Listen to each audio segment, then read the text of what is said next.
তোফাজ্জেল ওর বাড়ি হইলে কাঁঠালতলি। তারপরে ওইলে যাই আমার মা ডাকছে। তাই ও যে আমারে কি ভালোবাসছে সেটা আমিই জানি, আর উপর আল্লাহ জানে, হ্যাঁ কেউই জানে না। তোফাজ্জেল আমারে যে কয়টা মা কইয়ে বলান দিছে আমি সেই কয়রূপ কাঁদতেও পারি নাই। আমার অল্লাগিয়া যে পরানটা কিরম এখনো করে, আমার এখনো ঠিক মতো নাওয়া নাই, খাওয়া নাই। তোফাজ্জেল আমার দ্বারা সোমবার ওই গাড়ে আমার শোয়া ছিল। ও আমারে খালি কইছে, মা তুই কি আমারে ভালোবাসবি? মা ঠিক মতো ভালোবাসবি তো? আর একটা ছেলে আসলে আমার, ও মুসলমান, ওর নাম ছিল মুস্তফা। কইছে, মা তুই কি আমারে মুস্তফার মতো ভালোবাসো?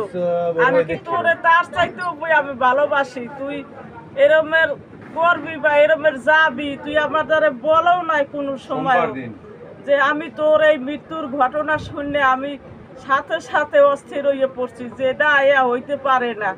তারপর আমি সব মোবাইলেই দেখি যে আমার তোফাজ্জেল নাই। তখন আমার মাথাটা আরো খারাপ হয়ে গেছে।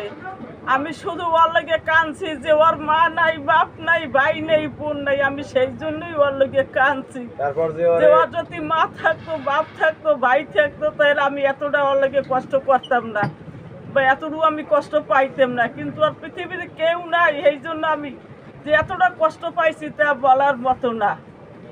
আর আমি কি বলবো, আর ওর ওর ও যদি এরকম যাইবে আমাদের বললেও যায় না।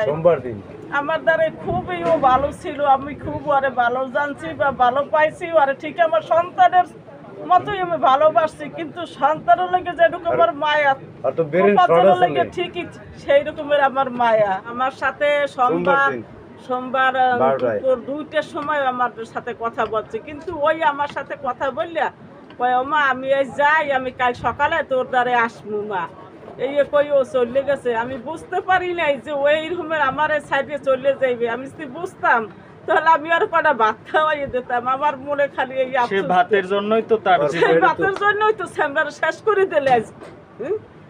সেই ভাতের জন্যই তো স্যামরা শেষ। এও কি মানুষের ধর্ম?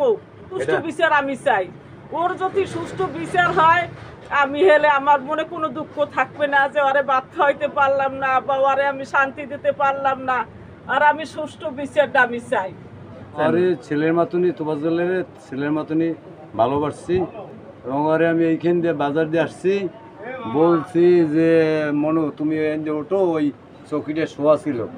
ও আবার ওর মায়ের ওই মাথায় মোছা দিছে, ফুদেছে, একটা চুমা দিছে মাথায়। মা তুমি আমার একটু জারা দিয়ে দাও মাথাটায়, একটা চুমা দিয়ে দাও মা, আমার একটু দোয়া করে দাও। এবার দিয়েছে, আবার বলছে আমার আর একটা দেওয়া হয় নাই। এরপর আমি এই পান নিয়ে আসছি, তখন কই মনু আমাকে তো কাস্টমার আসবে, তুমি এখন একটু দিয়া এই দোকানটার দিয়ে একটা রুটি খেয়ে যাও আর একটা চা খেয়ে যাও, পরে আসবা আনে। এরপরে ওখান থেকে চলে গেছে।